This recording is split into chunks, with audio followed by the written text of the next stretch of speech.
महाराजा विक्रमादित्य प्रातः अपने देश की आंतरिक दशा जानने के लिए वेश बदलकर पैदल घूमने जाया करते थे। एक दिन घूमते घूमते एक नगर में पहुंचे। वहां का रास्ता उन्हें मालूम नहीं था। राजा रास्ता पूछने के लिए किसी व्यक्ति की तलाश में आगे बढ़ रहे थे। आगे उन्हें एक हवलदार सरकारी वर्दी पहने हुए दिखता है। राजा ने उससे जाकर पूछा, महाशय, अमुक स्थान जाने का रास्ता क्या है, कृपया हमें बताइए। हवलदार ने अकड़ कर कहा, मूर्ख, तू देखता नहीं है, मैं हकीम हूँ, मेरा काम रास्ता बताना नहीं है, चल हट, किसी दूसरे से पूछ ले। राजा ने नम्रता से पूछा, महोदय, यदि सरकारी वर्दी में है किसी यात्री को आप रास्ता बता देंगे तो कोई हर्ज तो नहीं, पर इतना तो बता दीजिए कि आप किस पद पर रहते हैं। हवलदार ने लोहे चढ़ाते हुए कहा, अंधा है, मेरी वर्दी देखकर पहचानता नहीं है कि मैं कौन हूँ। राजा ने कहा, शायद आप पुलिस के सिपाही हैं। उसने कहा, नहीं, मैं उससे भी ऊंचे पद पर हूँ।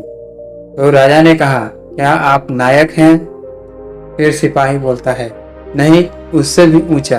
तो राजा बोलते हैं, अच्छा, तो आप हवलदार हैं।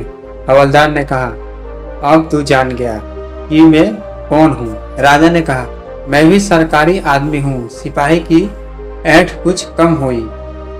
उसने पूछा, क्या आप नायक हो? राजा ने कहा, नहीं, उससे भी ऊंचे पद पे हूँ। तब सिपाही बोला, क्या आप हवलदार हैं? राजा बोले, नहीं, उससे भी ऊंचा। सिपाही, तो क्या आप दरोगा हैं? नहीं भाई, उससे भी ऊंचा। हवलदार ने कहा, तो क्या आप कप्तान हैं? राजा ने कहा, नहीं, उससे भी ऊंचा। सूबेदार हैं? नहीं, उससे भी ऊंचा। अब तो हवलदार घबराने लगा। उसने पूछा, अब आप मंत्री जी होंगे? राजा ने कहा, बस भाई, एक सीढ़ी बाकी रह गई है। तो सिपाही ने गौर से देखा तो सादी पोशाक में राजा विक्रमादित्य सामने खड़े हुए थे। हवलदार के होश उड़ गए। वह गिड़गिड़ाता हुआ राजा के पांव पर गिर पड़ा। दीनता से अपने अपराध की माफी मांगने लगा। राजा ने कहा, माफी मांगने की कोई बात नहीं है। मैं जानता हूँ कि जो जितने नीचे है वह उतने ही अकड़ते हैं। जब तुम बड़े बनोगे तो मेरी तरह तुम भी नम्रता का बर्ताव सीखोगे। जो जितना ही ऊंचा है वह उतना ही सहनशील एवं नम्र होता है, और जो जितना नीचे एवं ओछा होता है वह उतना ही ऐठा रहता है। इसीलिए कहा गया है, विद्या विवादाय धनम महादेय शक्ति परेशान परिशीर्णाय तस्य साधुर विपरीत मेतत ज्ञान ध्यानाय च रक्षणाय।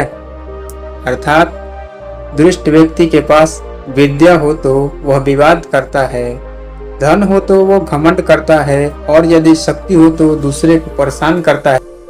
वही साधु प्रकृति का व्यक्तित्व ज्ञान देता है, धन दान में और शक्ति दूसरों की रक्षा करने में खर्च करता है।